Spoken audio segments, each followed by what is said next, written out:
నమస్తే, welcome to mega debate. నేను సిరాజ్. మొత్తం మీద తెలంగాణలో స్థానిక సంస్థల ఎన్నికలు జరగబోతున్నాయా లేదా అనేది ఇప్పుడు పెద్ద క్వశ్చన్ మార్క్గా మారింది. అదేంటి, తెలంగాణలో రాష్ట్ర ఎన్నికల కమిషన్ పూర్తి స్థాయిలో షెడ్యూల్ ప్రకటించాక ఇలాంటి ప్రశ్నలు ఎందుకు వస్తున్నాయనేటువంటిది మీ సందేహం రావచ్చు. కానీ తెలంగాణలో బీజేపీ పార్టీ నుంచి మాజీ మంత్రి ఈటల రాజేందర్ చేసినటువంటి కామెంట్స్ ప్రజెంట్ హైలైట్ అవుతున్నటువంటి పరిస్థితి కనబడుతుంది. దయచేసి సర్పంచ్ అభ్యర్థులు ఎవరు కూడా ఖర్చు చేయొద్దు, దసరాకి సంబంధించినటువంటి దావతులు మీరు ఇవ్వద్దు, లీగల్గా చెల్లుబాటు కానిటువంటి ఎన్నికలు ఏదైనా ఉంటే మాత్రం ఇవి కూడా ఆవు కోవకే వచ్చేటువంటి అవకాశం ఉంది. రెండోది, మహారాష్ట్రలో కూడా ఇలాంటి ఎన్నికలు కూడా రద్దు చేసినటువంటి పరిస్థితులు మనం చూసాం. కాబట్టి ఒక్కసారి రద్దయినటువంటి తర్వాత సర్పంచులందరూ కూడా ఆర్థికంగా నష్టపోయేటువంటి అవకాశం ఉంది. కాబట్టి మొత్తం మీద 42% రిజర్వేషన్లు అనేది మాత్రం ఒక డ్రామా. ఇది మాజీ మంత్రి ఈటల రాజేందర్ చేసినటువంటి కామెంట్స్. ఎందుకు భిన్నమైనటువంటి స్వరాలు వస్తున్నాయి? తెలంగాణలో స్థానిక సంస్థలకు సంబంధించినటువంటి రిజర్వేషన్లలో పూర్తి స్థాయిలో 42% రిజర్వేషన్లు ఇంప్లిమెంట్ చేయాలని కాంగ్రెస్ పార్టీ భావిస్తున్నటువంటి నేపథ్యంలో, జీవో ద్వారా ముందుకెళ్తున్నటువంటి నేపథ్యంలో రేపు అక్టోబర్ 8న ఎన్నికలు జరుగుతాయా జరగవా అనేది కోర్టు డిసైడ్ చేస్తుంది. కానీ రాజకీయ పార్టీలు ఎలాంటి మైండ్ సెట్తో ఫిక్స్ అయి ఉన్నాయి? ప్రజెంట్ ఇదే మనకు కనిపిస్తున్నటువంటి పెద్ద క్వశ్చన్. ఇదే అంశానికి సంబంధించి మనం మెగా డిబేట్ని ప్రారంభిద్దాం. నాతో పాటు డిబేట్లో పార్టిసిపేట్ చేస్తున్నారు కాంబోజ్ వెంకటేశ్వర్లు గారు, బీఆర్ఎస్ పార్టీ అధికార ప్రతినిధి, అదేవిధంగా రాహుల్ గౌడ్ గారు, కాంగ్రెస్ పార్టీ నాయకులు, అదేవిధంగా నందారెడ్డి గారు, బీజేపీ పార్టీ నాయకులు, అదేవిధంగా కేవీ గౌడ్ గారు, బీసీ ఇంటెలెక్చువల్ ఫోరం నాయకులు. అందరికీ నమస్కారం అండి. ఎస్ నందారెడ్డి గారు, మీతో నేను ప్రారంభిస్తాను. ఎందుకు ఈటల రాజేందర్ నోట ఈ మాట? తెలంగాణలో బీసీ రిజర్వేషన్ల ఇంప్లిమెంట్తో ఎన్నికలు జరగబోతున్నాయా లేదా బీజేపీ స్టాండ్ ఏంటి? సిరాజ్ గారు, మీకు అదే విధంగా తోటి మిత్రులకు ప్రేక్షకులకు నమస్కారం. నేనేమంటున్నానంటే, ఈటల రాజేందర్ గారు మాట్లాడినటువంటి ఒక సందర్భం వేరు. అంటే స్టేట్ మీడియా దాన్ని కొన్ని యూట్యూబ్ ఛానళ్ళు వక్రీకరిస్తున్నటువంటి ఒక తీరు వేరు. ఈటల రాజేందర్ గారు ఏమన్నారు? మనం చట్టాలను గౌరవించాలి. ఈ ఎలక్షన్ కు సంబంధించినటువంటి ఒక విషయం ఏదైతుందో 8వ తారీఖు నాడు మనకు జడ్జిమెంట్ ఉన్నది. దాంట్లో కాంగ్రెస్ పార్టీ ఇచ్చినటువంటి ఒక షెడ్యూల్ మీద ఎవరో కోర్టుకు పోయినారు. కోర్టుకు పోయినటువంటి ఒక విషయం పట్ల మనం 8వ తారీఖు తర్వాతనే మనం డిసిషన్ తీసుకోవాలని చెప్పి ఈటల రాజేందర్ ఎందుకు చెప్పినారు? ఈటల రాజేందర్ గారు గతంలో మహారాష్ట్రలో ఎలక్షన్లు అయితే అక్కడ జరిగినటువంటి ఒక ఎలక్షన్లను గెలుపోవటంలో డిసిషన్ తీసుకున్నాక అయిపోయిన తర్వాత గిట కోర్టులు వాటిని రద్దు చేసినాయి. కావున ఈ రాష్ట్రంలో గిట ఒకవేళ ఎలక్షన్లు ఉన్నాయో లేవో, ఎందుకంటే సర్పంచులు గత 10 సంవత్సరాల నుండి ఇప్పటికే నడ్డి విరవబడినటువంటి ఒక కుటుంబాలు, వార్డు మెంబర్లు, ఎంపీటీసీలు, జడ్పీటీసీలు చిన్న తరహా కాంటాక్ట్లు చేస్తే వాళ్ళను కమిషన్లతో వేధించుకు తిన్నటువంటి ఒక రాజకీయ పార్టీలు, ఇప్పటికీ బిల్లులు లేనటువంటి ఒక రాజకీయ పార్టీలు, ఇప్పటికే నరహంతకుల్లాగా వాళ్ళని హింసిస్తుంటే మళ్ళీ ఖర్చు పెట్టి విచ్చలవిడిగా మీరు ఏదైనా ఆర్థికంగా నష్టపోతే కుటుంబాలు విచ్ఛిన్నమైనటువంటి ఒక పరిస్థితి ఉంటుంది. ఇప్పుడు ఎలక్షన్స్ ఉన్నాయో లేవో తెలియదు అనే విషయం మీద క్లారిటీ ఇచ్చినాడు. ఎందుకు ఇచ్చినాడు? మనం భారత ప్రభుత్వము, భారత రాజ్యాంగం మీద ఆధారపడి నడుస్తున్నటువంటి ఒక ప్రభుత్వము ఈ రోజు 9th జీవో ద్వారా సాధ్యం కాదు అన్నటువంటి ఒక విషయం రేవంత్ రెడ్డి గారికి తెలుసు, చట్టసభలో కూర్చున్నటువంటి ఒక అందరికీ తెలుసు. మనం అందరం చట్టాన్ని గౌరవించే దిశగా ముందుకు పోవాలి. వీళ్ళు ఏదైతే 9th జీవో జారీ చేస్తే సరిపోదు, ఆ గవర్నర్ దగ్గర ఉన్నటువంటి ఒక కేసు ఏదైతే ఉన్నదో అది పెండింగ్ లెక్క వెళ్ళి పార్లమెంట్ పోవాలి. పార్లమెంట్ తర్వాత మన 9th షెడ్యూల్లో చేర్చాలి. చేర్చిన తర్వాత మాత్రమే ఎలక్షన్ పోయేటటువంటి ఒక ఛాన్స్ ఉంటుంది. కోర్టు ఏమడిగినది? మీరు గవర్నర్ దగ్గరనే పెండింగ్ ఉన్నటువంటి ఒక కేసును మీరు 9వ షెడ్యూల్ 9th జీవో పెట్టేసేసి ఎట్లా రిలీజ్ చేస్తారని కోర్టు వీళ్లకు మొట్టికాయలు వేసినది. ఎందుకు మొట్టికాయలు వేసినది? గతంలో గిట కాంగ్రెస్ ప్రభుత్వం స్థానిక సంస్థల ఎలక్షన్లకు పోవడంలో భయపడుతున్నటువంటి ఒక విషయం కోర్టు గ్రహించి 18 నెలలు గడిపేసినారు. అయ్యా బాబు, మీరు ఇప్పటికీ స్థానిక సంస్థల ఎలక్షన్లు చేయండి. 14-15 ఫైనాన్స్ ద్వారా రావాల్సినటువంటి ఒక నిధులు ప్రజలకు రావట్లేదు. గ్రామ ప్రజలు నష్టపోతున్నారు. గ్రామాలలో పారిశుద్ధ్యం వికటించినది. అక్కడ కేవలం వార్డు మెంబర్లో, సర్పంచులో ఉంటే మొన్న పడినటువంటి ఒక అతివృష్టి అలాంటి సందర్భాలు ఎదురైనప్పుడు ఆ గ్రామాన్ని కానీ, ఆ వార్డును కానీ, ఆ ప్రాంతాన్ని కానీ కాపాడుకోవడానికి నాయకులు స్పష్టంగా ముందుకొచ్చి పనిచేసేటటువంటి ఒక పరిస్థితి ఉండేది. అధికారులు సమయానికి స్పందించని కారణం చేత పెద్ద మొత్తంగా నష్టం జరిగినది. కావున వీటన్నిటిని దృష్టిలో పెట్టుకొని చెప్పినటువంటి ఒక ఈటల రాజేందర్ గారి మాటను కొంతమంది వక్రీకరిస్తున్నారు.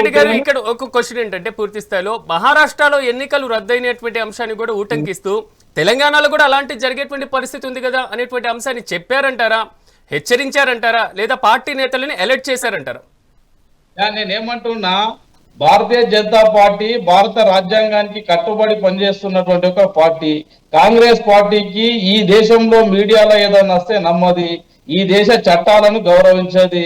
కాంగ్రెస్ పార్టీ విదేశాలలో వచ్చేటటువంటి ఒక మీడియాను నమ్ముతుంది, విదేశీ చట్టాలను గౌరవిస్తుంది. కావున భారత బీజేపీ పార్టీలో ఉన్నటువంటి ఒక రాజేందర్ అన్న గారు ఏం చెప్పినారంటే, మనం రాజ్యాంగ పరిధిలో పనిచేస్తున్నాం, రాజ్యాంగానికి లోబడి మనం ముందుకు సోగాలి, మన కోర్టు ఏం డిసిషన్ ఇస్తో 8 తారీఖు దాకా వెయిట్ చేద్దాం, 8 తారీఖు తర్వాత మనం పోటీకి సంసిద్ధం కావాలని చెప్పిండే తప్ప, కానీ ఇక్కడ ఎక్కడ గిట భారతీయ జనతా పార్టీ ఇంకో విధంగా చెప్పిండని అనుకో. రాహుల్ గారు మొత్తం మీద ఈ వ్యవహారం మీద కాంగ్రెస్ పార్టీ ఎలా చూస్తుంది? పూర్తి స్థాయిలో ఎన్నికలు జరగబోతాయా లేదా అనేటువంటి క్వశ్చన్ మార్క్ తో పాటుగా పార్టీకి సంబంధించినటువంటి నాయకులందరూ కూడా ఎలర్ట్ గా ఉండాలనేటువంటి సూచన. ముందుగా మీకు ప్యానల్ పెద్దలకి నమస్కారం సార్. స్థానిక ఎలక్షన్ అంటే కంపల్సరీ కావాల్సింది. అది ఏ పార్టీ ఇప్పుడు అధికారంలోకి, ఇప్పుడు కాంగ్రెస్ పార్టీ కానీ ఏ పార్టీలు ఉన్నా కానీ స్థానిక ఎలక్షన్లు కావాలి. సరే కొంచెం అవకతవకల వల్ల అంటే దాన్ని కూడా మేము కొందరు ఏమంటారు అంటే ఎందుకు లేట్ చేస్తారు ఏంది అని చెప్పంటే, అంటే మనకి 42% కోసం రేవంత్ రెడ్డి గారు ఆయన ఒక ఓసీ బిడ్డ ఉండి మరి బీసీల కోసం ఆలోచిస్తున్నారు.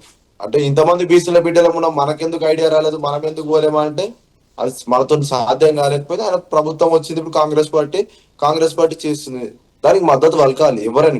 ఇప్పుడు ఈటలందరూ కూడా ఏమంటారు, సరే మేము మద్దతు పలుకుతామంటారు. ఎమ్మెల్యేలు కూడా బీజేపీ ఎమ్మెల్యే అంటారు, సరే మేము మద్దతు పలుకుతాం, అసెంబ్లీలో కూడా అంటారు.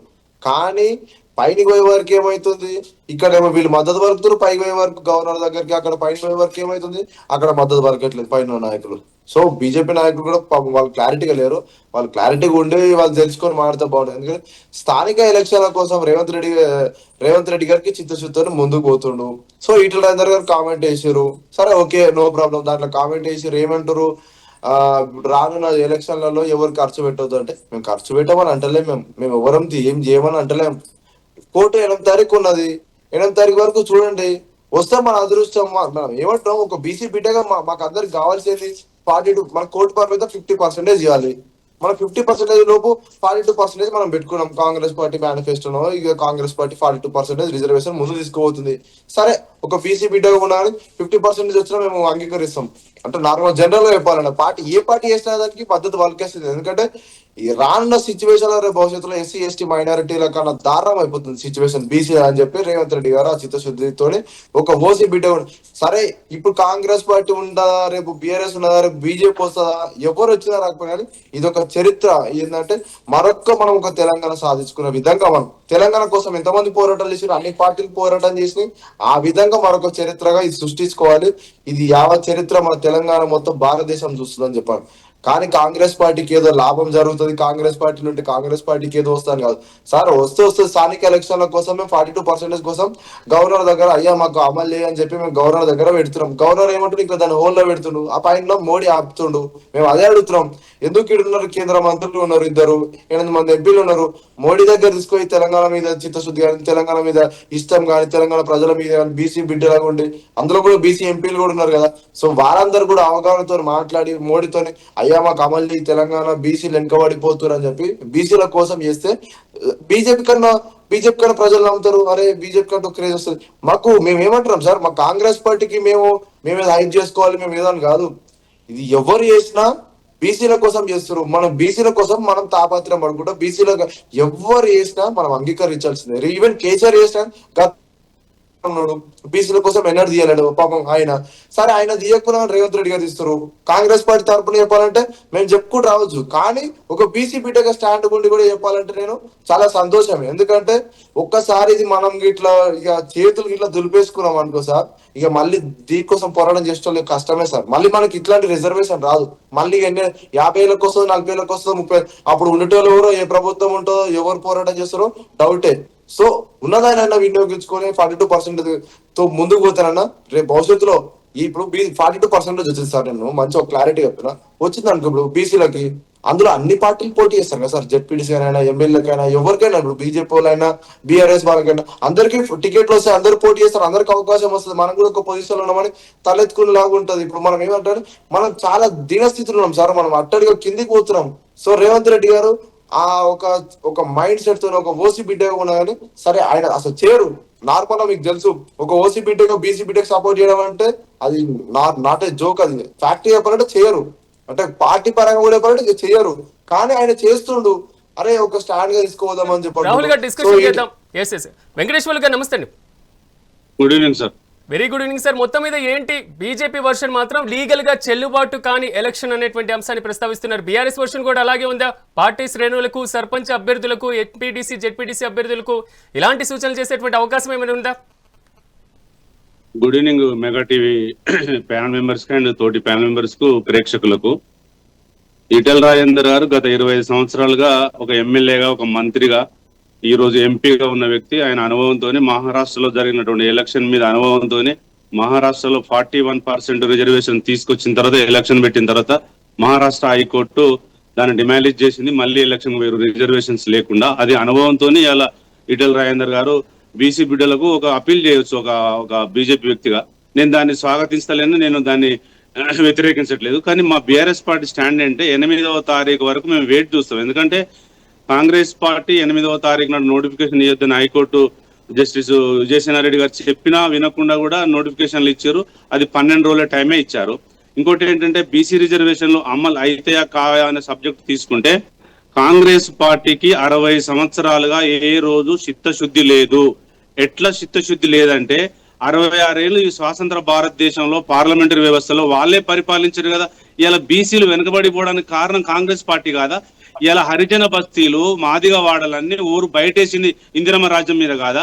నేను ఏమంటున్నానంటే ప్రాసెస్ 42% ప్రాసెస్ అనేది బాగలేదు. ఎట్లా బాగలేదంటే మీరు చెప్తున్నటువంటి విధానం ప్రకారం ఈటెల రాజేందర్ గారు చెప్పినటువంటి కామెంట్స్ మీద మీరు తటస్థ వైఖరి చెప్తున్నారు. ఓకే, మీరు చెప్పినటువంటి ఇతర అంశాలు రిజర్వేషన్ ఇంప్లిమెంట్ అవుతాయా లేదా అనేటువంటి అంశాలు డిస్కషన్ చేద్దాం. కానీ మొత్తం మీద లీగల్ గా చెల్లుబాటు కావు అనేటువంటి టాపిక్ వచ్చింది కాబట్టి చెల్లుబాటు కావా, ఈ జీవో ద్వారా ఏదైతే నోటిఫికేషన్ ఇవ్వబోతున్నారో ఈ నోటిఫికేషన్ చెల్లుబాటు కాదా అనేది బీఆర్ఎస్ వర్షన్ ఏంటి? ఇప్పుడు నేను ఏమంటానంటే 8వ తారీఖు నాడు కేసు ఉంది. వీళ్ళు ఇచ్చిన షెడ్యూల్లో 42% రిజర్వేషన్ ఇస్తాం అని అన్ని మండలాలలో అంత ఎంపీడీ వాళ్ళ దగ్గర అన్ని కలెక్టర్ల, జిల్లా పరిషత్ చైర్మన్ డిక్లేర్ చేశారు. డిక్లేర్ చేసింది 2011 సెన్సెసా 2024 సెన్సెసా 24 సెన్సెసా. ఇప్పుడు ఒకవేళ కోర్టులో విగకుండా ఉంటే 100% అది ఎలక్షన్ అవుతుందా, ఎలక్షన్ కాదా అనేది కాంగ్రెస్ పార్టీ చెప్పాలి. మా బీఆర్ఎస్ స్టాండ్ ఏంటంటే మీరు కామారెడ్డి డిక్లరేషన్ మీద మీరు ఇచ్చిన హామీలన్నీ బోటకపు హామీలు. మీరు ఆ హామీని నెరవేర్చడంలో వైఫల్యం చెందిర్రు. మీ ప్రాసెసే బాగలేదు. మీరు 42% ఇస్తారు అనుకుందాం, ఒకవేళ ఇస్తారు అనుకుందాం. 42% ఆ 3 కులాలకే ఇస్తున్నారా? 139 కులాలల్లా ఎంబీసీల వాటా తేల్చండి, వెనుకబడిన కులాల వాటా తేల్చండి, కుమ్మరి, కమ్మరి, వడ్రంగి, చాకలి, మంగలి వాటా తేల్చండి, సంచార జాతుల వాటా తేల్చండి. 80 ఏళ్ల స్వాతంత్రంలో మీరు ఇచ్చిన 42% ఓన్లీ 139 కులాల్లో 3 కులాలకే అనుభవించారు విద్యా ఉద్యోగ రీత్యా. అది మేము వ్యతిరేకిస్తున్నాము. మీరు పార్లమెంటరీ వ్యవస్థలో అసెంబ్లీలో బిల్లు పెట్టినప్పుడు మా బీఆర్ఎస్ పార్టీ అడిగింది అదే. మీరు చర్చ పెట్టండి, మహారాష్ట్ర తరహాలో అసెంబ్లీ పెట్టండి, తమిళనాడు తరహాలో చర్చ పెట్టండి. నేను బీఆర్ఎస్ ప్రతినిధిగా తమిళనాడుకు పెట్టి చూసిన, అక్కడ బుక్కులు మొత్తం బీసీ కులగణన ఎట్లా జరిగింది, 69% ఎలా వస్తుందని చూస్తే వాళ్ళు సుప్రీంకోర్టును సాటిస్ఫై చేయగలగాలి. 42% తీసుకురావాలంటే 50% ఉన్న క్యాప్ ని ఎత్తివేయాలంటే ఈ జాతులు, ఈ విభిన్న కులాలు, ఈ వెనుకబడిన మూలాలున్న కులాలకు న్యాయం జరగలేదు కాబట్టి మేము ఇస్తున్నాం అనేది కాంగ్రెస్ గవర్నమెంట్ రేవంత్ గౌడ్ గారు ప్రూవ్ చేయాలి. అది ప్రూవ్ చేయకపోతే కోర్టు ఇవ్వదు. ఎట్లిస్తుంది? పార్లమెంటరీ వ్యవస్థలో 9th షెడ్యూల్ ఉంది. ఆ క్యాప్ ను పార్లమెంటరీ వ్యవస్థలో అమెండ్మెంట్ తీసుకొచ్చి అది సుప్రీంకోర్టుకు పంపిస్తే 9th షెడ్యూల్ లో చేరిస్తే మళ్ళీ 9th షెడ్యూల్ లో చేర్చినాక కూడా మళ్ళీ రేపు పొద్దున వేరే గవర్నమెంట్ తో తీసేయడానికి ఆస్కారం ఉంది కాబట్టి మళ్ళీ రీషెడ్యూల్ చేయాలి. అంటే 1990లో ఇందిరా సహాని కేసు అయిన తర్వాత 1993లో జరిగినటువంటి తమిళనాడు తరహాలో రావాలంటే ఇదంతా ప్రాసెస్ ఉంటుంది. మీరు ఆర్డినెన్స్ తీసుకొచ్చింది పెండింగ్ ఉంది, పార్లమెంట్ అసెంబ్లీ పంపించింది పెండింగ్ ఉంది, అది ఉండగా మీరు జీవో తీసుకొచ్చింది, అదొక పెద్ద తప్పు. దాంట్లో 42% రిజర్వేషన్లు మీరు సర్క్యులర్ మీరు ఇచ్చిన షెడ్యూల్ కూడా శుద్ధ తప్పు. ఎట్లా అంటే మీరు ఈ జాతులు వెనుకబడిన జాతుల అంశాలు తేల్చకుండా ఎట్లా ఎలక్షన్కి వస్తారు? మీరు అది చెప్పాలి కదా. నేను ఏమంటున్నానంటే, సరే మీరు కామారెడ్డి డిక్లరేషన్ లా బీసీ భవనాలు కడతాము, 20,000 కోట్లు ఇస్తాము, 5 సంవత్సరాలు 1,00,000 కోట్లు ఇస్తాం అని చెప్పారు. మీరు బ్యాక్లాగ్ పోస్ట్ కంప్లీట్ చేస్తామన్నారు. 20,000 కోట్ల 20 రూపాయలు కూడా రేవంత్ రెడ్డి గారు ఇవ్వలేదు. మరి దాని అంశం తేల్చకుండా రేపు ఒక ఎలక్షన్ పెడుతురు అనుకుందాం. 9వ తారీఖు నుంచి ఎలక్షన్ కోడ్ వస్తుంది, 23వ తారీఖు ఎలక్షన్ అంటే లాస్ట్ 80 ఏళ్ల స్వాతంత్రంలో ఎప్పుడు ఎలక్షన్ పెట్టినా కూడా ప్రాసెస్ ఉంటుంది, నెల రోజుల ప్రాసెస్ ఉంటుంది, విడ్రాలు ఉంటాయి, గుర్తులు ఉంటాయి, స్క్రూటినీ ఉంటుంది. అంటే ఈ 10 రోజులలోనే స్క్రూటినీ అయిపోతుంది, అడ్వర్టైజ్మెంట్ అయిపోతుంది, ప్రచారం అయిపోతుంది, గుర్తులు వచ్చేసి ఎలక్షన్ పెడతారా? ఇది ఎక్కడ అన్యాయం నాకు అర్థం కాదు. ఇది జరగడానికి 100% వీలు లేదు. ఒకవేళ కోర్టు ఏం చెప్పినా చెప్పకపోయినా పక్కన పెడితే, మీరు ఇంకా 27 మండలాల ప్రాసెస్ చేయలేదు, 3 డివిజన్లు కొత్త ప్రాసెస్ చేయలేదు, ఎంపీడీసీలో జెడ్పీటీసీలో వాటా తేల్చలేదు. ఎట్లా ఎలక్షన్ పెడతారు? మీకు ఇప్పుడు 15 ఫైనాన్షియల్ కమిషన్ డబ్బులు రావట్లేదు. 15 ఫైనాన్షియల్ మీరు సుష్మా స్కీమ్కి వెళ్ళాలి. మీ ఇక్కడ ఎలక్షన్ పెట్టలేదు, మాకు గ్రామ పంచాయతీలకు డైరెక్ట్ ఫండ్స్ వచ్చేటి కేంద్ర ప్రభుత్వంకి వెళ్ళి ఆ డబ్బులు పంచమని చెప్పాలి. ఆ అనుభవం కూడా కాంగ్రెస్ పార్టీకి లేదు. అసలు సుష్మా అంటే మినిస్టర్లకు రేవంత్ రెడ్డికి తెలియదు, తెలుసుకోవాలి. వెంకటేశ్వర్లు గారు డిస్కషన్ చేద్దాం. కేవీ గౌడ్ గారు నమస్తే అండి. మొత్తం మీద లీగల్ గా వెళ్లేటువంటి ప్రక్రియ, మరోవైపు వచ్చేసి పూర్తి స్థాయిలో ఈ ఎన్నికలు మాత్రం చెల్లేటువంటి అవకాశం లేదనేటువంటి స్వరాలు కూడా వినిపిస్తున్నాయి. జీవో ద్వారా 42% బీసీ రిజర్వేషన్లు ఇంప్లిమెంట్ తో ఎన్నికలు జరగబోతున్నాయా లేదా అనేటువంటి అంశం మీద మీ ఒపీనియన్ ఏంటి?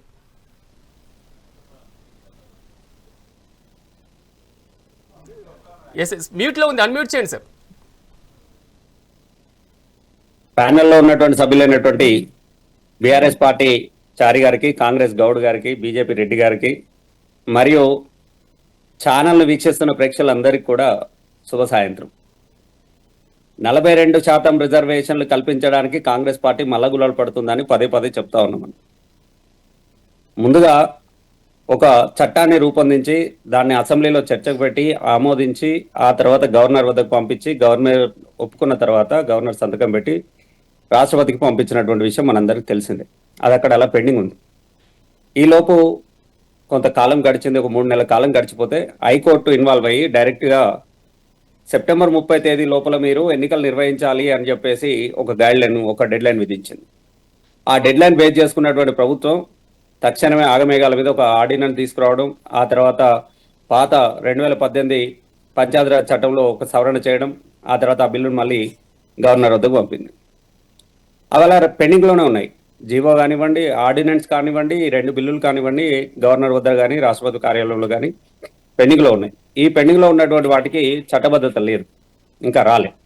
అది అలా ఉండగా ఇప్పుడు ఈ ప్రభుత్వం ఒక జీవో తీసుకొచ్చింది. మళ్ళీ 9వ నెంబర్ జీవో 27వ తారీఖు నాడు తీసుకొచ్చింది. ఈయనకున్నటువంటి ఆ సెంటిమెంట్ 9 సెంటిమెంట్ కనపడుతుంది ఇందులో.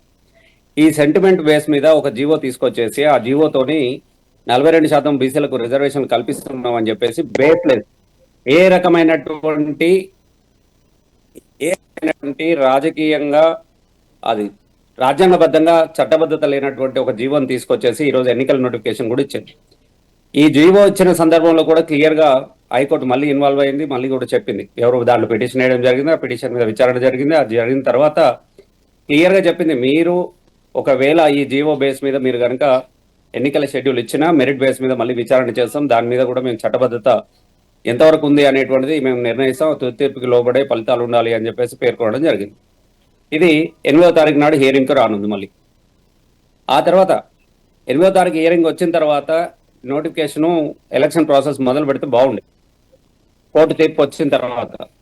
కానీ కోర్టు తీర్పు రాకముందే ఆగమేఘాల మీద బేస్లెస్ జీవో ఇచ్చి బీసీలను మభ్యపెట్టే ప్రయత్నం చేస్తుంది రేవంత్ రెడ్డి సర్కార్. ఇప్పుడు ఇచ్చినటువంటి ఈ జీవో, ఇప్పుడు ఈటల రాజేందర్ గారు మాట్లాడినటువంటి మాటలు స్పష్టంగా ఆయనలో ఉన్నటువంటి ఆందోళనని, సమాజంలో ఉన్నటువంటి ఆందోళనని ఆయన వ్యక్తపరిచాడు. అందులో ఎలాంటి సందేహం లేదు. అసలు ఈ ఎన్నికలు నిలబడతాయా, ఈ ఎన్నికలకు లీగాలిటీ ఉందా అంటే 100% ఇక్కడ కనబడతా ఉంది. కోర్టులో ఉన్నటువంటి వాటిపైన లోతువైనటువంటి విశ్లేషణ చర్చ చేయకూడదు కాబట్టి కోర్టు నిర్ణయిస్తుంది. అప్పటిదాకా ఆగమని చెప్తా ఉంది BC intellectuals forum. Etela Rajender గారు పేర్కొన్నటువంటివి, ఆయన రాజకీయ అనుభవం ఉన్నటువంటివి, ఇలాంటి ఒక బేస్లెస్ జీవో తోటి నిర్వహించేటువంటి ఎన్నికలతోటి సమాజానికి నష్టం జరుగుతుంది, అభ్యర్థులు విపరీతంగా లాస్ అవుతారు. కాబట్టి తర్వాత ఎన్నికలు ఒకవేళ కోర్టు కనుక ఎన్నికలు నిర్వహించిన తర్వాత కూడా క్యాన్సిల్ చేస్తే ఏం చేయాలి? అప్పుడు దానికి ఒక ఉదాహరణ ఉంది. మహారాష్ట్రలో జరిగినటువంటి ఎన్నికల్ని కూడా కోర్టు రద్దు చేసే ఉంది. మొదటి విడత ఎన్నికల్లో రిజర్వేషన్ లేకుండా నిర్వహించింది. ఆ తర్వాత కూడా ఎన్నికల్ని రద్దు చేసినటువంటి సందర్భం ఉంది. కాబట్టి ఇప్పుడు తెలంగాణ రాష్ట్రంలో కూడా అలాంటి పరిస్థితుల్లో తలెత్తేటువంటి అవకాశం ఉందని స్పష్టంగా చెప్పడం జరిగింది. ఇది వాస్తవం కూడా. ఏ రకంగా చూసినా కానీ ప్రభుత్వం వద్ద దీనికి సమాధానం లేదు. కేవలం బీసీల కోసం అంటే తెలంగాణ ప్రభుత్వానికి సంబంధించి కానివ్వండి, ప్రస్తుతం ఏదైతే జీవో ద్వారా వెళ్తున్నటువంటి నోటిఫికేషన్ ద్వారా కానివ్వండి, మొత్తం మీద బీసీ రిజర్వేషన్ల ఇంప్లిమెంటేషన్ తో మీరేం కోరుతున్నారు? అంటే చట్ట ప్రకారం అయిపోయిన తర్వాతే ఎలక్షన్ కండక్ట్ చేయాలంటున్నారా? 100% ఏదైనా సరే రాజ్యాంగ భద్రత కల్పించబడిన తర్వాతనే మనం ప్రొసీజర్ ముందరికెళ్ళాలి. రాజ్యాంగ భద్రత ఇప్పుడు నిన్న ఒక పెద్ద మనిషి, ఒక బీసీ సంఘం నాయకుడు మాట్లాడుతూ ప్రముఖ పార్టీ అధ్యక్షుడు ఒక ఆయన, మీరు కనుక ఈ తెలంగాణ రాష్ట్రంలో ఉన్నటువంటి 2018లో వచ్చినటువంటి ఆ పంచాయతీరాజ్ చట్టంలో మీరు సవరణ చేస్తే, ఆ సవరణకు మీరు మద్దతు ఇస్తే మీరు తెలంగాణ రాష్ట్రంలో రాష్ట్ర ప్రభుత్వాలకు ఒక రిజర్వేషన్ కల్పించుకోవడానికి అవకాశం ఉంటుంది. కాబట్టి మేము ఆ దిశగా మేము సపోర్ట్ చేస్తామని చెప్పేసి అన్నారు. వాస్తవం ఇది కాదు. ఏదైనా సరే ఈ రాష్ట్రంలో 42% రిజర్వేషన్లు కావాలి అంటే ఖచ్చితంగా రాష్ట్రపతి ఆమోదం పొందినటువంటి చట్టం ఉండాలి. ఆ చట్టం బేస్ మీదనే మిగతా పనులన్నీ కూడా ముందుకెళ్ళాలి. అలా కాకుండా ముందుకెళ్లేటువంటివి కోర్టుల్లో నిలబడవనేటువంటిది గతంలో 7-8 రాష్ట్రాలకు సంబంధించినటువంటి ఒక విశ్లేషణ ఉంది. వాటన్నిటి గురించి మనం చర్చ పెడితే చాలా పెద్ద టైం అవుతుంది. 8 రాష్ట్రాల్లో కొట్టివేయబడినటువంటి జీవోలు మన రాష్ట్రంలో నిలబడుతుంది అంటే మనకు రాష్ట్రానికి ఏమైనా ప్రత్యేకమైన రాజ్యాంగం లేదు కదా, ఇక్కడ ఏమైనా ప్రత్యేకమైన విధి విధానాలు లేవు కదా, మనం ఏమైనా షెడ్యూల్ చేయబడినటువంటి ఏరియా కూడా కాదు కదా. కాబట్టి మనం స్పష్టంగా అధికారికంగా ప్రభుత్వం ఇవ్వాల్సిందే. అధికారికంగా వచ్చేంత వరకు కూడా ఎన్నికల ప్రొసీజర్ ముందరకు వెళ్లకుండా ఉంటేనే ప్రభుత్వానికి కూడా ఇంత గౌరవం దక్కుతుంది అనేటువంటిది స్పష్టంగా చెప్పదలుచుకున్నాం. ఎస్ వెంకటేశ్వర్లు గారు, ఇక్కడ ఉన్నటువంటి మరో అంశం కూడా, చట్ట ప్రకారం వెళ్ళేటువంటి పరిస్థితి ఉన్నప్పుడు జీవో జారీ చేయాల్సినటువంటి అవసరం ఏమొచ్చింది? ఎందుకంటే చట్ట ప్రకారం ఎన్నికల తర్వాత పూర్తయిన తర్వాతనే ఈ ప్రాసెస్ని ముందుకు తీసుకువెళ్తే పోతుంది కదా అనేటువంటి అంశం కూడా తెర మీదకి వస్తుంది.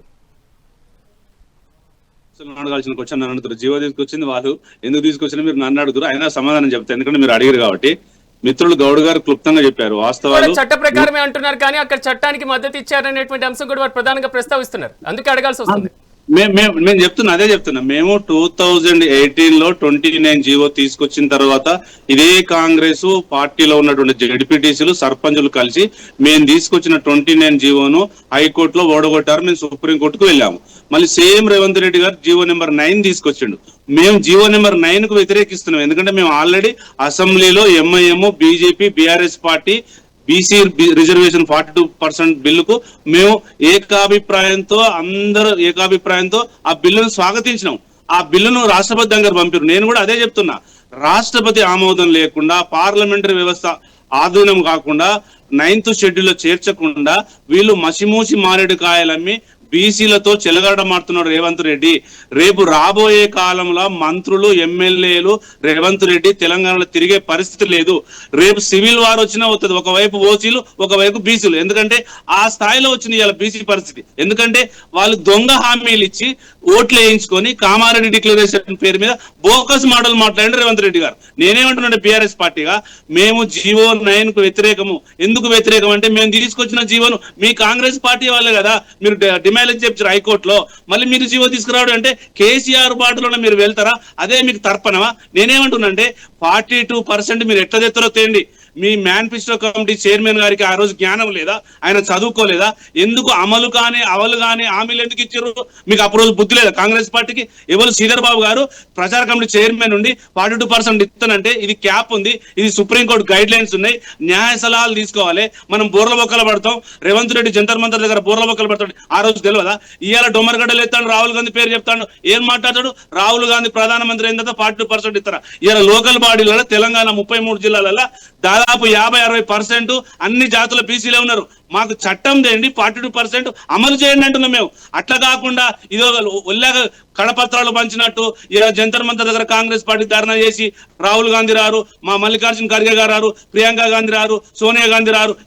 అల్లటప్పల బీసీలతో పెట్టుకున్న వాళ్ళు చరిత్రలో కన్మరుగైపోయారు. రేపు రేవంత్ రెడ్డికి అదే పడుతుంది. నేనేమంటున్నా అంటే ఏ పార్టీ తప్పు చేసినా నేనేమంటున్నా, నేను బీఆర్ఎస్ పార్టీ ఇంక్లూడ్ గా చెప్తున్నా, ఒక బీసీ కాదుగా నేను చెప్పేది ఏంటంటే, మీరు ఇచ్చిన హామీలు పక్కన పెట్టేసి 420 స్కీములు పక్కన పెట్టి 6 గ్యారెంటీలు పక్కన పెట్టి ఈ బీసీ నాటకాలు ఏంది 22 నెలలుగా వివిధ స్థాయిలో వివిధ రూపాల్లో బహురూపల వేషం ఎత్తాడు రేవంత్ రెడ్డి. వేరే మాటలు ఏమి లేవు చెప్పడానికి. నేను అదే చెప్తున్నా, మీకు నిబద్ధత ఉంటే ఎట్టి పరిస్థితుల మీరు రేవంత్ రెడ్డి గారు, మీ ఎమ్మెల్యేలు, మీ ఎంపీలు, ఇలా బీజేపీలో గెలిచిన 8 మంది ఎంపీలు, పార్లమెంటులో ఉన్నటువంటి మిగతా 16 మంది ఎంపీలు మొత్తం మీరు మోడీ గారి దగ్గర ఏం చేస్తారో వాళ్ళ కాళ్ళు పట్టుకుంటారో పార్లమెంటరీ వ్యవస్థ దగ్గర తీసుకురండి. తీసుకొచ్చే వరకు తెలంగాణ గురించి మీరు మాట్లాడకండి. మీరు ఎలక్షన్ పెడతారా?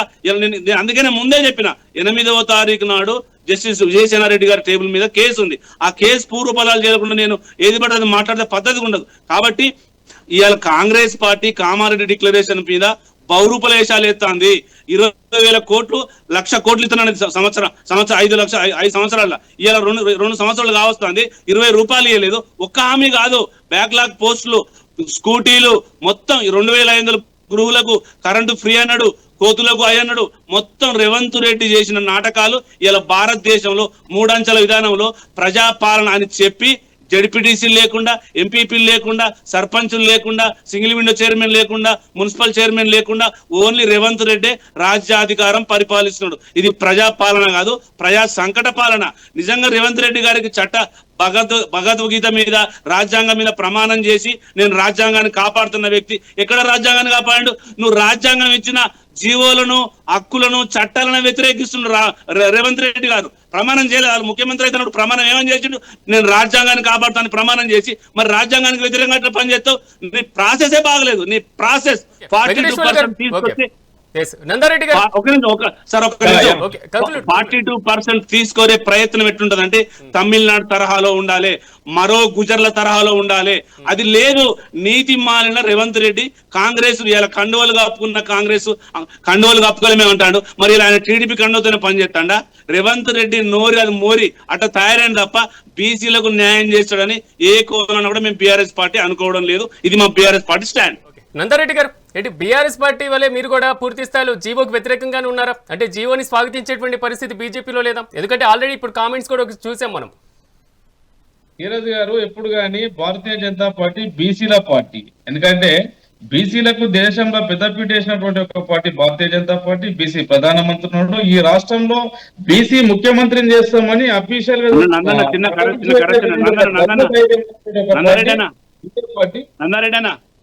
చెప్పండి. 11 సంవత్సరాలుగా మోడీ గారు పరిపాలన ఎట్లున్నదంటే ఒక్క బీసీ మంత్రిత్వ శాఖ లేని దేశం అంటే భారతదేశమేనే. బీసీ మంత్రిత్వ శాఖ పెట్టించారు మోడీ గారితో మాట్లాడి. నందారెడ్డి గారు, ప్రజలు ఎందుకు వ్యతిరేకించినారు? ఎందుకు ఇంటికాడ కూర్చుని పెట్టినారు? కేసీఆర్ ను, టీఆర్ఎస్ పార్టీని, బీఆర్ఎస్ పార్టీని ఎందుకు బొంద పెట్టారు? తెలంగాణ రాష్ట్రంలో ఒక్క పార్లమెంట్ సీట్ అవకాశం వేయలేరు. దాని గురించి మాట్లాడారు తర్వాత. ఎవరైనా ఓడిపోతారన్నా, ఓడిపోతారు. భారతదేశం మొత్తం ఒక్కడే ఎంపీ ఉంటే 363 ఎంపీలు ఉన్నారు. ఓడిపోవడం పార్లమెంటరీ వ్యవస్థ. అది కాదు నేను అడిగిన దానికి. నేను సీరియల్ చూస్తున్నాను.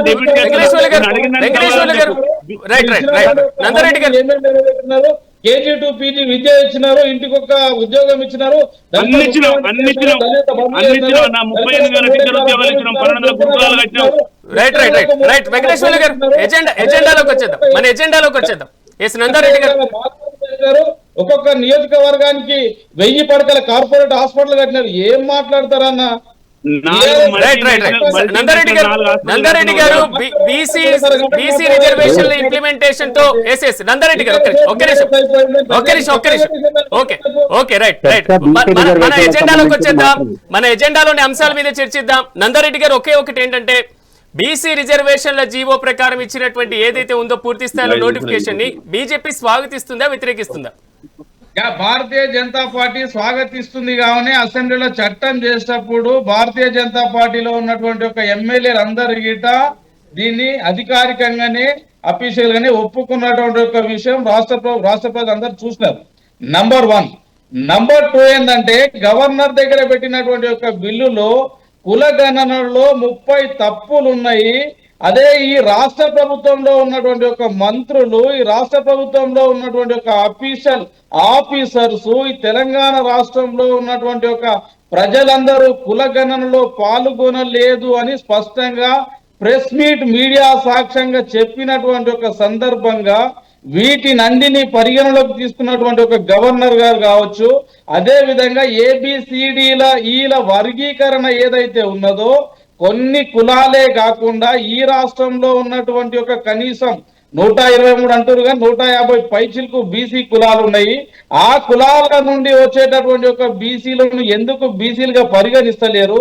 ఇప్పటి వరకు కొన్ని కులాలలో ఉన్నటువంటి ఒక వ్యక్తులు కనీసం వార్డు మెంబర్లు కాలేకపోతున్నారు. ఎందుకు?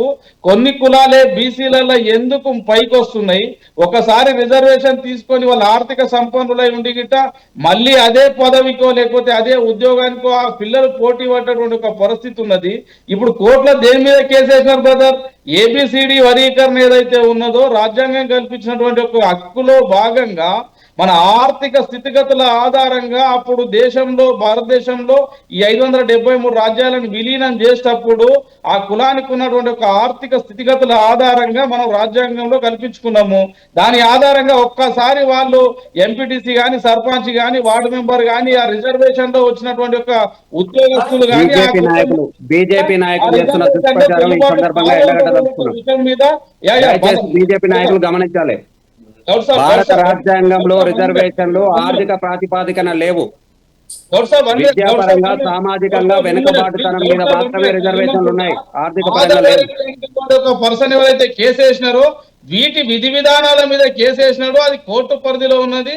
ఆ జోలికి నేను పోవట్లే. నేనేమంటున్నా ఆర్థిక విధి విధానాల మీద లేదు. నందారెడ్డి గారు ఇక్కడ ఉన్నటువంటి అంశం ఏంటంటే మీరు కోర్టులో రేపు వచ్చేటువంటి జడ్జిమెంట్ కానివ్వండి, కోర్టు ఎలాంటి నిర్ణయం తీసుకుంటుంది, ఇలాంటి అంశాల జోలికి వెళ్లాల్సినటువంటి పరిస్థితి ఉండకూడదు. అయితే ఇక్కడ ఉన్నటువంటి అంశం ఏంటంటే మీరు పూర్తి స్థాయిలో జీవోని పూర్తి స్థాయిలో స్వాగతిస్తున్నటువంటి నేపథ్యంలో మహారాష్ట్రలో జరిగినటువంటి రద్దు వ్యవహారాన్ని ప్రధానంగా ప్రస్తావించాల్సినటువంటి అవసరం ఎందుకు వచ్చింది? తమిళనాడు ద్వారా 9వ షెడ్యూల్లో ముందుకెళ్లాలని ముందుగా సూచనలు చేయొచ్చు కదా గారు. ఇక్కడ ఎందుకు ఆ విషయం వచ్చిందంటే ఈ రాష్ట్రంలో ఉన్నటువంటి ఒక బీసీలలో మైనార్టీలను 10% కలుపుతున్నారు అంటటువంటి ఒక ఊహాగానాలు ఉన్నాయి. దాని మీద ఇప్పటి వరకు రాష్ట్ర ప్రభుత్వం స్పందించలేదు. వాళ్ళు పని చేస్తున్నటువంటి ఒక పని ఆధారంగా వాళ్ళను బీసీలలో చేరుస్తాము. ఒకవేళ చికెన్ కొట్టుకుంటే వాళ్ళు బీసీలు అవుతారు, వాళ్ళు ఏదైనా మంగళ పని చేసుకుంటే వాళ్ళు బీసీలు అవుతారు. ఎవరు? మైనార్టీ ముస్లిం నాయకులు. బీజేపీ నాయకులు పూర్తి ప్రశ్న. బీజేపీ నాయకులు రెడ్డి గారు ఒక మాట, అసలు భారత రాజ్యాంగం ప్రకారం బీసీలు అంటే ఎవరు? మీకేమైనా తెలుసా? అవగాహన ఉందా? నేనేమంటున్నా, ఇప్పుడు వర్గీకరణ ఎందుకు వచ్చినది? ఎస్సీ ఎస్టీ బీసీ అడగలేను. వర్గీకరణ వేరే అంశం, మళ్ళీ మాట్లాడదాం. అసలు బీసీలు అంటే ఎవరు? నేనేమంటున్నా, బీసీలు అనేటటువంటి ఒక విధి విధానాలు రాజ్యాంగంలో ఎందుకు రూపకల్పన చేసిరంటే అప్పుడున్నటువంటి ఒక ఆర్థిక స్థితిగతుల ఆధారంగా మాత్రమే. తప్పు. బీజేపీ నాయకులు ఫస్ట్ రాజ్యాంగాన్ని చదవాలి. తప్పు. కేవలం భారత రాజ్యాంగం కల్పించినటువంటివి రిజర్వేషన్లు కేవలం విద్యాపరంగా సామాజికంగా వెనుకబడినటువంటి వర్గాలకు మాత్రమే.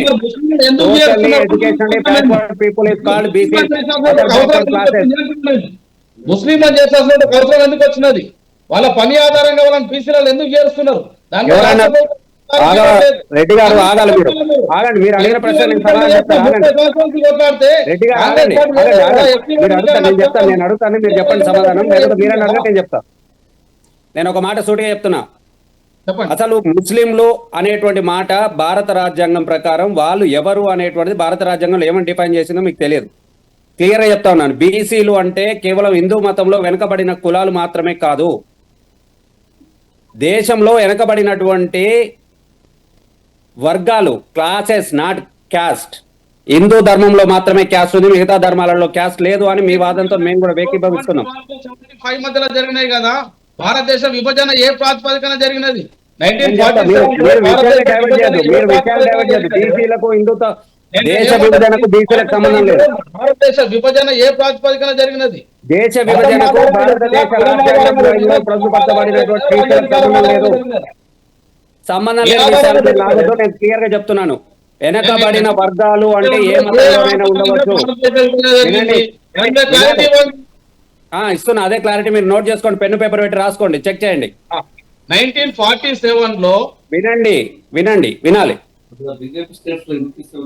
క్లియర్ గా మీరు ఒక విషయాన్ని బాగా గమనించండి. బీసీలు అంటే హిందూ మతంలో ఉన్న వాళ్ళు మాత్రమే కాదు, ఏ మతంలోనైనా ఉండవచ్చు. వెనుకబడిన వర్గాలు వినాలి వినాలి ఓపికగా వినాలి ఓపికగా వినాలి ఓపికగా వినాలి. కేవీ గౌడ్ గారు, నందారెడ్డి గారు, ఒక్క నిమిషం. కేవీ గౌడ్ గారు, మనం డిస్కషన్ చేద్దాం. బీసీలకి సంబంధించినటువంటి వెనుకబాటుతనం ఏంటి, కాకా సాహెబ్ కాలేకర్ ఇచ్చినటువంటి కమిషన్స్ ఏంటి, ఆ రిపోర్ట్స్ ఏంటి, ఇలాంటి అంశాల మీద కూడా డిస్కషన్ చేసేటప్పుడు ఒక నిమిషం నేను మళ్ళీ మీ దగ్గరకు వస్తాను. ఎస్ రాహుల్ గారు, మొత్తం మీద వ్యవహారంలో ఎలా చూడొచ్చు అంటారు? ఒకవైపు ఏమో జీవోతో ముందుకు వెళ్తే మాత్రం ప్రాసెస్ ఆగిపోయేటువంటి పరిస్థితి కనపడుతుంది.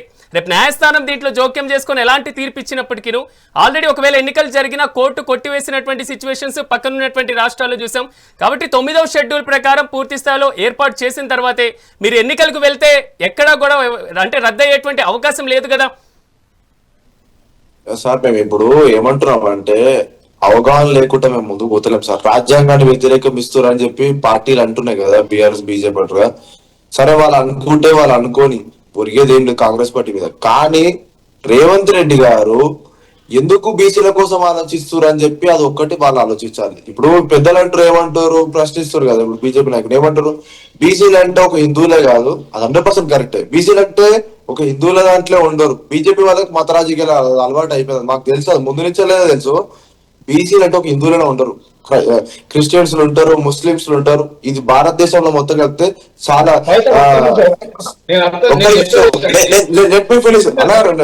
మీ టైం అయిపోయింది. నేను చెప్పాను మీ టైం అయిపోయింది, నేను మాట్లాడండి. రాహుల్ గారు ఉండరు, మైనార్టీలలో ఉంటారు. కానీ గతంలో కలిపినటువంటి ఒక బీసీలు వేరు, ప్రజెంట్ కలపాల్సినటువంటి ఒక అవసరం ఎందుకు వస్తున్నది? దాని మీద బీసీలు అంటే ఒక్క నిమిషం అన్నారు. బీసీలు అంటే బ్యాక్వర్డ్ క్యాస్ట్ అంటూ మీరు అనుకుంటారు కదా, బీజేపీ వాళ్ళు బ్యాక్వర్డ్ క్యాస్ట్ అనుకుంటారు కదా. గుర్తుపెట్టుకోండి, రెడ్డిలు ఇక్కడ కర్ణాటకలో బీసీలు, అదే ఛత్తీస్గఢ్ పోతే రెడ్డిలు, ఎస్టీలు. అంటే అక్కడ ఆర్థిక స్థితిగతుల ఆధారంగా తప్ప కులం ఆధారంగా ఎక్కడ జరగలేదు. ఇక్కడ మీరు గుర్తుపెట్టుకోవాలి. కుల ఆధారం చెప్తున్నాను, మీరు క్లియర్ గా వినండి. బీజేపీ నాయకులు ఒక మాట చెప్తున్నాను.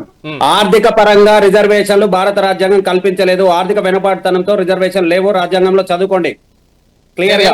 మీరు దగ్గర ఒక ఆర్థిక పరంగా వెనుకబడిన వర్గాలు అని చెప్పేసి మీరు రిజర్వేషన్ తెచ్చండి, అది రాజ్యాంగ విరుద్ధం. ఆధారంగానే వాళ్ళను నందారెడ్డి గారు ఒక్క నిమిషం. కేవీ గౌడ్ గారు, మీ దగ్గరకు వచ్చి నేను మీ ఒపీనియన్ తీసుకుంటాను. ఒకసారి గవర్నమెంట్ ఒపీనియన్ తీసుకుందాం, అధికార కాంగ్రెస్ పార్టీ ఒపీనియన్ తీసుకుందాం. రిజర్వేషన్ ఏ బేస్ మీద ఇచ్చిందో కూడా తెలియదు ఆయనకు. Okay, right. ఆర్థిక వెనుకబాటుతనంతో ఇచ్చేటువంటి రిజర్వేషన్లు కేవలం ఈడబ్ల్యూఎస్ లో, అది కూడా బీసీఎస్సీ ఎస్టీలను ఎక్స్క్లూడ్ చేశారు. చట్టమండి ఆధారంగా నిర్ణయించిందని చెప్తున్నా. మీరు అనుకుంటుండొచ్చు, రెడ్డిలు అంటే తెలంగాణలో ఓసీలు కదా, మరి అదే కర్ణాటక పోతే బీసీలు అయితే, ఛత్తీస్గఢ్ పోతే ఎస్టీలు అయితే కొనసాగుతున్నారు. దాని గురించి నేను ఏమంటుండా, ఆ దేశంలో విలీనమయ్యేటప్పుడు 573 రాజ్యాలు విలీనమయ్యేటప్పుడు అక్కడ ఉన్నటువంటి వాళ్ళ ఆర్థిక స్థితిగతులు, వాళ్ళ జీవన విధానాన్ని ఆధారంగా వాళ్ళని బీసీలలో చేర్చాలన్నా, ఎస్సీలలో చేర్చాలన్నా, ఎస్టీలలో చేర్చాలన్నా, ఓసీలలో చేర్చాలన్నా, చేర్చినటువంటి ఒక స్థితిగతులు ఉన్నాయి. ఆర్థిక పర వెనుకబాటు కాదు దానికి కారణం, కేవలం educationally and socially backwardness. Telangana Nizam పాలించినాడు, తెలంగాణలో ఉన్నటువంటి ఒక వెనుకబడతాను ఆధారంగానే కదా. కేవీ గౌడ్ గారు, మనం డిస్కషన్ చేద్దాం, పూర్తి స్థాయిలో డిస్కషన్. చిన్న బ్రేక్ తీసుకున్న తర్వాత మళ్ళీ మనం డిబేట్ ని కంటిన్యూ చేసేటువంటి ప్రయత్నం చేద్దాం. మొత్తం మీద 42% బీసీ రిజర్వేషన్లతో తెలంగాణలో స్థానిక సంస్థల ఎన్నికలు జరగబోతున్నాయా లేదా? మాజీ మంత్రి ఈటెల రాజేందర్ చేసినటువంటి కామెంట్స్ కి ఎంతవరకు ప్రాధాన్యత ఇచ్చేటువంటి అవకాశం ఉంటుంది పూర్తి స్థాయిలో ఈ వ్యవహారానికి సంబంధించి? సో ఇదే అంశానికి సంబంధించి మనం మెగా డిబేట్ ని కంటిన్యూ చేద్దాం. ఎస్ కేవీ గౌడ్ గారు, ఇక్కడ ఉన్నటువంటి ఒకే ఒక అంశం, సామాజిక పరంగా, ఆర్థిక పరంగా, విద్యాపరంగా ఈ రిజర్వేషన్ల వ్యవహారం ఎంతవరకు ఉన్నప్పటికీ ప్రజెంట్ 42% రిజర్వేషన్లను ఒకసారి మనం పరిశీలిస్తే ఎంతవరకు ఇంప్లిమెంట్ అయ్యేటువంటి అవకాశం ఉంది? ఎందుకంటే రాష్ట్రంలో కాంగ్రెస్ పార్టీ ఉంది, మేము చట్టం చేసాం, ఆర్డినెన్స్ చేసాం, ఢిల్లీకి వెళ్ళాం, ధర్నా చేసాం, మళ్ళీ వచ్చాం, జీవో ఇచ్చాం, కాబట్టి ఎన్నికలకు వెళ్తున్నాం, మేము ఇచ్చినటువంటి హామీని నిలబెట్టుకునేటువంటి ప్రయత్నం చేస్తున్నాం అనేది. కానీ ఇక్కడ ముస్లింలకు సంబంధించినటువంటి రిజర్వేషన్ వ్యవహారం తేల్చకుండా 9వ షెడ్యూల్ ఇది పెట్టేటువంటి వ్యవహారం మాత్రం అసలు లేదు అనేది బీజేపీ వర్షన్ మీరు చూస్తూనే ఉన్నారు. కానీ అన్ని పార్టీలు కూడా శాసనసభలో దీనికి సంబంధించి ఏకగ్రీవంగా తీర్మానం చేసినటువంటి సిచ్యువేషన్. మొత్తం ఈ వ్యవహారాన్ని ఎలా చూస్తారు? ఇప్పుడు Congress party, BJP party, BRS party నువ్వు దొంగ అంటే నువ్వు దొంగ అని చెప్పి తప్పించుకొని తిరుగుతా ఉన్నాయి. అందరికి కూడా బీసీలను ఎట్లా మోసం చేయాలనే ఆలోచన చేస్తారు తప్ప బీసీలను ఎట్లా బాగు చేద్దామనే ఆలోచనతో లేరు. ముందుగా మనం కాంగ్రెస్ పార్టీతో మొదలు పెడదాం. అధికారంలో ఉన్న పార్టీ అధికారంలో రావడానికి కామారెడ్డి డిక్లరేషన్ ప్రకటించి దాంట్లో బీసీలకు 42% రిజర్వేషన్లు కల్పిస్తాం, అది కూడా 6 నెలల లోపలనే మేము ఈ ఎన్నికలు కూడా నిర్వహిస్తామని చెప్పినటువంటి పార్టీ.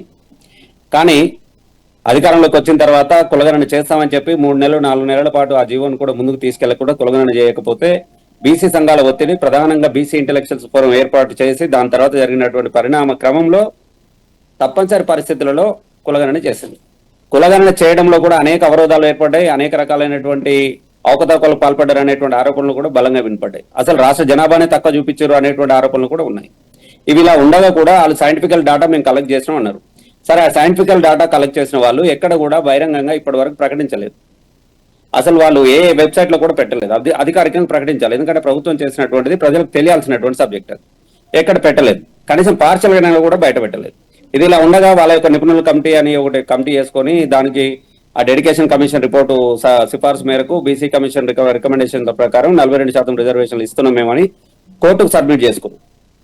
కానీ ఎక్కడ కూడా చేయలేదు. కానీ ఇక్కడ చట్టం రూపొందించారు, అది పార్లమెంట్ లో పెండింగ్ లో ఉంది, రాష్ట్రపతి భవన్ లో పెండింగ్ లో ఉంది. ఓ ఆర్డినెన్స్ ఇచ్చారు, ఆ తర్వాత పాత చట్టంలో ఒక సవరణ చేశారు, అది గవర్నర్ దగ్గర పెండింగ్ ఉంది. ఇవి ఇలా పెండింగ్ ఉండగానే మళ్ళీ జీవో ఇచ్చేసి ఆ జీవోబిఎస్ మీద మళ్ళీ ఎన్నికల షెడ్యూల్ ప్రకటించేసి వాళ్ళు ముందరికి వెళ్తా ఉన్నారు.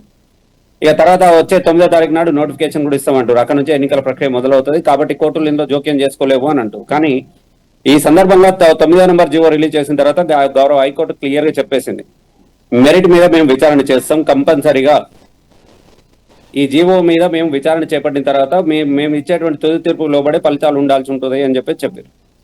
క్లియర్ మీరు నోటిఫికేషన్ ఇచ్చినా మేము విచారణ చేస్తున్నాం కాబట్టి అని చెప్పారు. ఇలాంటి సందర్భంలో కాంగ్రెస్ పార్టీ కేవలం ఎన్నికల బీసీల కోసం మేమేదో కష్టపడి చేస్తున్నాం అని చెప్పేటువంటి ప్రయత్నం చేస్తా ఉన్నారు. కానీ మొట్టమొదటి నుంచి మేము చెప్తున్నది 9th షెడ్యూల్లో చేర్చడం ఒక్కటే పరిష్కారం. ఎందుకంటే వివిధ రాష్ట్రాల్లో దాదాపు 8 నుంచి 9 రాష్ట్రాలలో ఈ రకమైన జీవోలు ఇచ్చేస్తే ఆ జీవోలన్నింటినీ కూడా అక్కడ హైకోర్టులు కానీ సుప్రీంకోర్టు కానీ కొట్టివేయడం జరిగింది. ఒక్క తెలంగాణ కాకుండా తమిళనాడులో ఈ 9th షెడ్యూల్లో చేర్చడం వల్ల తమిళియన్స్ గత 30 సంవత్సరాల పైబడి కాలం నుంచి వాళ్ళు రిజర్వేషన్లు పొందుతున్నారు. అలాంటి ఒక పద్ధతిని ఇక్కడ తెలంగాణ రాష్ట్ర ప్రభుత్వం చేయాలని చెప్పేసి కోరితే మొట్టమొదటి చేసినటువంటి ఆ 9th షెడ్యూల్ ప్రకారం ఒక చట్టం తయారు చేసి దాన్ని పార్లమెంట్ పంపించారు. దాన్ని ఆమోదించుకోవడానికి చేయాల్సినటువంటి కార్యాచరణ చేయకుండా దీన్ని రాజకీయం చేశారు. అసెంబ్లీలో ఆమోదింపజేసుకోవడానికి ఎలాగైతే అన్ని పార్టీల మద్దతు కూడా కట్టిరో పార్లమెంట్ లో ఆమోదించుకోవడానికి కూడా అలాగే కనీసం ఇండియా పక్షాలుగా ఇండియా కూటమి యొక్క పార్టీలతో కూడా కనీసం ఏకాభిప్రాయానికి రాలేకపోయారు. కేంద్రంలో ఉన్నటువంటి బీజేపీ ప్రభుత్వం దీన్ని అడ్డుకుంటుంది అంటున్నారు కదా, తప్పది. వీళ్ళు చేసే ప్రయత్నం ఏది చేయలేదు. నేను చెప్తాను, గౌరవ ముఖ్యమంత్రి గారు అనేక సందర్భాల్లో ఢిల్లీకి వెళ్ళారు, అనేక విషయాల మీద ప్రధానమంత్రిని కలిశారు, అనేక మంది కేంద్ర మంత్రులను కలిశారు. కానీ వాళ్ళ ఇండియా పక్షంలో ఉన్నటువంటి పార్టీల నాయకుల్ని కానీ ఎన్డీఏ పక్షంలో ఉన్నటువంటి పార్టీల నాయకుల్ని కానివ్వండి బీసీ రిజర్వేషన్ల విషయం మీద కలవలేదు, మాట్లాడలేదు. వీళ్ళు చేసిన చివరి ప్రయత్నం ఏంటంటే వీళ్ళు చెప్పుకునేటువంటిది మేము పార్లమెంట్లో చర్చిస్తామన్నారు, కనీసం ఒక్క వాయిస్ ఎత్తలేదు. ఆ ఓట్ల చోరీ విషయాలు మాట్లాడారు, బీహార్ ఎన్నికలు మాట్లాడారు. కానీ తెలంగాణలో బీసీలకు 42% రిజర్వేషన్ల మీద మాట్లాడడానికి ఆ పార్టీ నాయకత్వానికి కానీ ఆ ఎంపీలకు కానీ ఎవరికి కూడా చిత్తశుద్ధి లేదు. పార్లమెంట్ లో వాళ్ళ ఎట్టి పరిస్థితుల్లో కూడా ముందుకు చర్చను తీసుకెళ్లలేదు, మాట్లాడలేదు.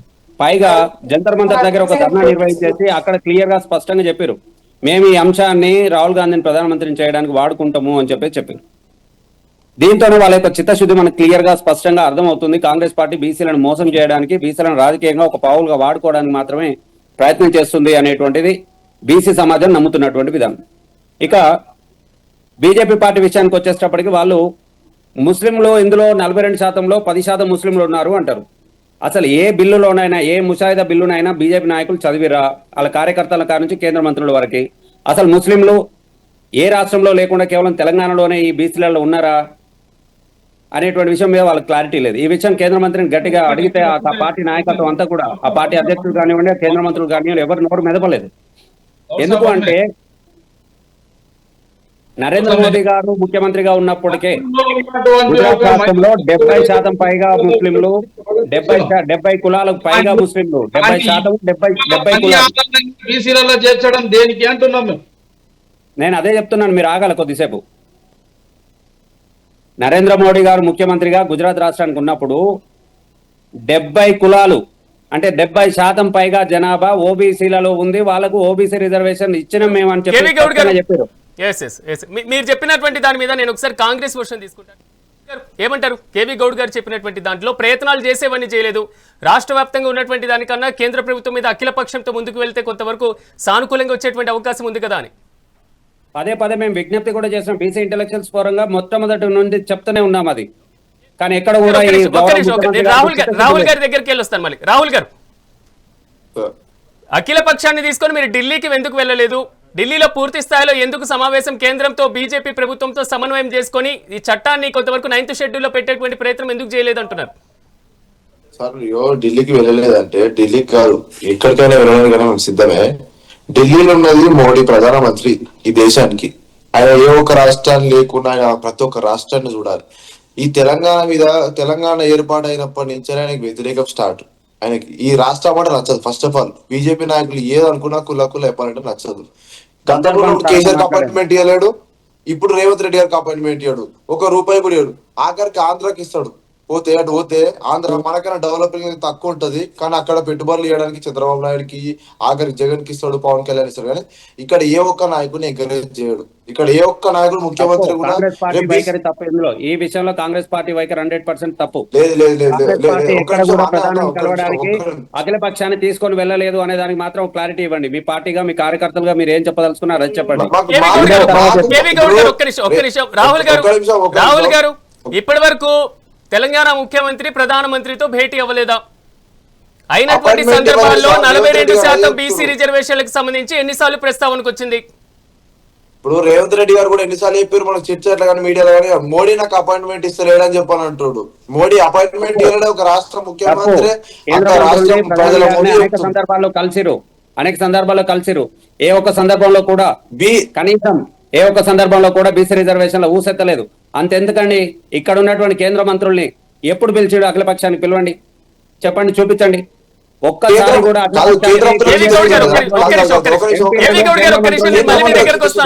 మీరు అడిగినటువంటి ప్రశ్నలతో పాటుగా నా ప్రశ్నలు అన్నిటికీ కూడా మన దగ్గర ఉన్నటువంటి పార్టీ ప్రతినిధులు కూడా సమాధానం చెప్పాల్సినటువంటి అవసరం ఉంటుంది. ఒక్క నిమిషం నేను మళ్ళీ మీ దగ్గరకు వస్తాను. రాహుల్ గారు మీరు చెప్పండి. ఇప్పుడు రాష్ట్రం పట్ల వాళ్ళకి చిత్తశుద్ధి, రాష్ట్రం మీద తెలంగాణ రాష్ట్రం మీద ఇష్టం ఉంటే దేనికైనా సిద్ధపడతారు. ఇప్పుడు అంటారు కదా, ఇప్పుడు పెద్దలు గౌడ్ గారు అంటారు కదా, ఇక్కడ కేంద్ర మంత్రులను కలవాలి కదా అంటే, ఒక రాష్ట్రంలో ఏం జరుగుతుందో కేంద్ర మంత్రులకు తెలియదా? ఈ రాష్ట్రంలోనే కదా వాళ్ళు గెలిచింది, ఇక్కడే కదా ఎంపీలు అయింది. అంటే వాళ్ళ దగ్గరికి పోవాలా? వాళ్ళకి తెలియదా? ఇప్పుడు అంటారు కదా, బీజేపీ అధికారంలోకి వస్తే బీసీని ముఖ్యమంత్రి చేస్తామని చెప్పి గతంలో కూడా చెప్పాడు సార్. 100 మాటలు ఇప్పుడు కేసీఆర్ దళితులు ముఖ్యమంత్రి చేస్తాడు.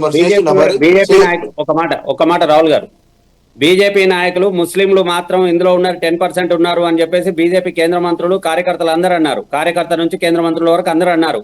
ఆ సందర్భంలో మీ పార్టీ ఎందుకు కండెమ్ చేయలేదు? ఎందుకు మాట్లాడలేదు? 3 నెలల మీరు ఎందుకు మాట్లాడింది? మీరంటే మేము ఎందుకు మాట్లాడలేము? 10% ముస్లింలు ఉన్నారు, ఇందులో వాళ్ళు ఉన్నారు అని చెప్పంటే, ఇందులో బీసీలు అంటే అన్ని మతాలు ఉంటాయని చెప్పంటారు. మేము అన్ని మతాలను ముఖ్యమంత్రి ఎప్పుడైనా మాట్లాడారు? నందారెడ్డి గారు, బీజేపీ వర్షన్ ఏంటి? కాంగ్రెస్ పార్టీకి తెలంగాణ రాష్ట్రంలో స్థానిక సంస్థల ఎలక్షన్ జరిపించడంలో చిత్తశుద్ధి లేదు. ఎందుకంటే గత 22 నెలలుగా కాంగ్రెస్ పార్టీని ప్రజలు గమనిస్తున్నారు. ఎందుకంటే వాళ్ళు ఇచ్చినటువంటి ఒక 6 గ్యారంటీలు కానీ 420 హామీస్ కానీ గతంలో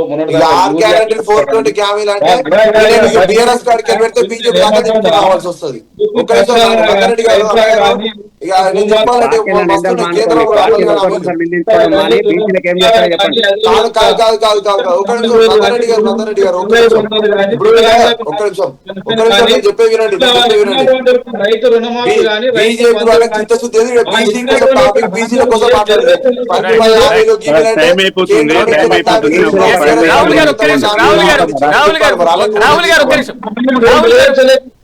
వాళ్ళకి ఓటమి ఫీవర్ పట్టుకున్నది. స్థానిక సంస్థలకు ఓడిపోతామంటటువంటి ఒక భయం పట్టుకున్నాడు.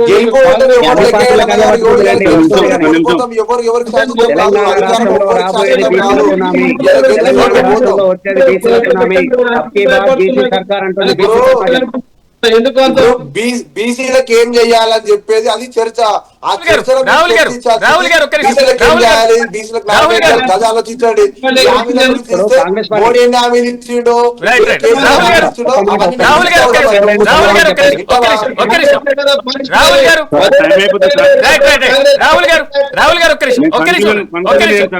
నందారెడ్డి గారు ఉన్నటువంటి అంశం ఏంటంటే మేము 42% బీసీ రిజర్వేషన్ ఇంప్లిమెంటేషన్ కోసం మేము తీసుకున్నటువంటి చర్యలు ఈ మొత్తం ఉన్నాయని కాంగ్రెస్ పార్టీ ఒక చిట్టా చెప్తుంటే, రాష్ట్రంలో మీరు సపోర్ట్ చేసిన కేంద్రంలో మేము బీసీ రిజర్వేషన్ ఇంప్లిమెంటేషన్ కోసం ఈ ప్రాసెస్ చేశాం, ఈ మద్దతు ఇచ్చామంటే బీజేపీ ఏం చెప్తుంది? గవర్నమెంట్ పరిధిలో ఉన్న రాహుల్ ఒక్క నిమిషం కేవీ గౌడ్ గారు ఒక్క నిమిషం బీజేపీ వర్షన్ తీసుకుంటాను మనం, ఎందుకంటే టైం తక్కువగా ఉంది, మనం డిస్కషన్ చేద్దాం. నందారెడ్డి గారు చెప్పండి. అయితే పూర్తి స్థాయిలో బీజేపీ కృషి ఏంటి అని వారు ప్రశ్నిస్తే, బీజేపీ అంటేనే బీసీల పార్టీ. దేశంలో ఎక్కువ మంది బీసీలు కలిగినటువంటి ఒక పార్టీ బీజేపీ పార్టీ, బీసీ నాయకత్వం కలిగినటువంటి ఒక పార్టీ బీజేపీ పార్టీ. కావున బీసీ ప్రధానమంత్రి చేసిన గొంతు వేయడంలో బీజేపీ పార్టీ ప్రపంచంలో ఏ రాజకీయ పార్టీ కూడా దేశ పౌరుల పట్ల వ్యవహరించలేదు. కేవీ గౌడ్ గారు బీసీ అంటే బీసీల గొంతు కోసే పార్టీ. బీసీల కోసం కేంద్రంలో ప్రధానమంత్రి ఏం చేసిండో ఒకసారి మీరు చెప్పు. స్పష్టంగా ఒక మాట 2 మాటలు చెప్పేస్తాను, టైం లేదు కాబట్టి 2 ఒక్క నిమిషం మీకు తగినటువంటి సమయం ఇచ్చాను నేను. దయచేసి ఒకసారి బీజేపీ వర్షన్ తీసుకుందాం, మీరు ఒక్కసారి ఉండండి, మళ్ళీ మీ దగ్గరికి నేను వస్తాను. బీసీల కోసం బీజేపీ న్యాయం చేస్తారంటే రాహుల్ గారు నందారెడ్డి గారు కంక్లూడ్ చేయండి. బీజేపీకి బీసీల పైన చిత్తశుద్ధి ఉన్నది. మేమేమంటున్నాము, నిజమైనటువంటి ఒక బీసీలు ఎవరైతే ఉన్నారో వాళ్ళు 10% మైనార్టీలకు ఇస్తున్నారా, ఇస్తలేరా, వీటిని ప్రజల ముంగట బయట పెట్టిన తర్వాత 32 తప్పులు ఉన్నాయి కదా, మరి వాటి పరిస్థితి ఏంటి, ఈ కులగణన పాల్గొన్నటువంటి ఒక పరిస్థితి ఏంటి, ఇవన్నీ కోర్టులో ఉన్నాయి. కోర్టు 8 తారీఖు ఒకవేళ డిసిషన్ ఒకవేళ ఏ రాజకీయ పార్టీలు పక్కకు పెట్టినా స్థానిక సంస్థలు జరగాల్సిన ఒక అవసరం ఉన్నది. కావున కోర్టు ఇచ్చేటటువంటి ఒక తీర్పును స్వాగతిస్తూ ఒకవేళ కోర్టు గోయెడ్ ముందుకు వెళ్ళండి అంటే భారతీయ జనతా పార్టీ అదే విధంగా ముందుకు వెళ్ళడానికి సంసిద్ధంగా ఉంటది. భారతీయ జనతా పార్టీకి ఎక్కడ గిట ఇబ్బంది ఉండదు. మిగతా పార్టీలాగా చెప్పని మాటలు చెప్పేది ఒకటి చేసేది ఒకటి భారతీయ జనతా పార్టీ కాదు. భారతీయ జనతా పార్టీ ఎప్పుడో 40 సంవత్సరాల కింద చెప్పిన 370 ఆర్టికల్ తీసేస్తాం, త్రిపుల్ తలాక్ తీసేస్తాం, రామ మందిర నిర్మాణం చేస్తామని చెప్పిన మాట మీద కట్టుబడి పనిచేస్తున్నటువంటి ఒక పార్టీ బీజేపీ అంటేనే మత రాజకీయాలను వెంకటేశ్వర గారి ఓవరాల్ ఎపిసోడ్ మీద బీఆర్ఎస్ వర్షన్ ఏంటి? దయచేసి ఒక్క నిమిషంలో వెంకటేశ్వర గారు. ఇప్పుడు మిత్రులు, నేను రాజకీయ అంశాలు మాట్లాడ ఓన్లీ బీసీ కులగణనే మాట్లాడతా. నేను ఫస్ట్ ఛాన్స్ లో సెకండ్ ఛాన్స్ లోనే చెప్పాను, కాంగ్రెస్ గవర్నమెంట్ ఇచ్చిన హామీలు బీసీ రిజర్వేషన్ 42% అండర్ ప్రాసెస్ లోనే తప్పుదాలు చెప్పిందని. నేను ఏమంటున్నంటే ఇవాళ కాంగ్రెస్ గవర్నమెంట్ 42% రిజర్వేషన్ ఎట్లా తీసుకురావాలనేది పార్లమెంట్ లో ఒక్క మాట కూడా మాట్లాడలేదు.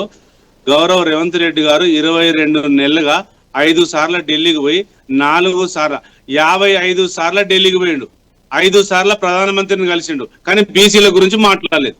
ఇంకొక అంశం ఏంటంటే గౌరవ కాంగ్రెస్ రేవంత్ రెడ్డి గారు సూటిగా నేను క్వశ్చన్ ఇస్తున్న బీఆర్ఎస్ పార్టీ తరఫున, ఇప్పటికి ఇప్పుడు 22 నెలలుగా క్యాబినెట్ పూర్తి స్థాయిలో విస్తరణ జరగలేదు.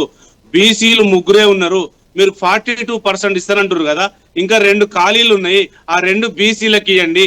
మొన్న మీరు ఇచ్చిన కార్పొరేషన్లలో 36 ఇస్తే 28 రెడ్డిస్కే ఇచ్చిర్రు. ఇదా మీ చిత్తశుద్ధి?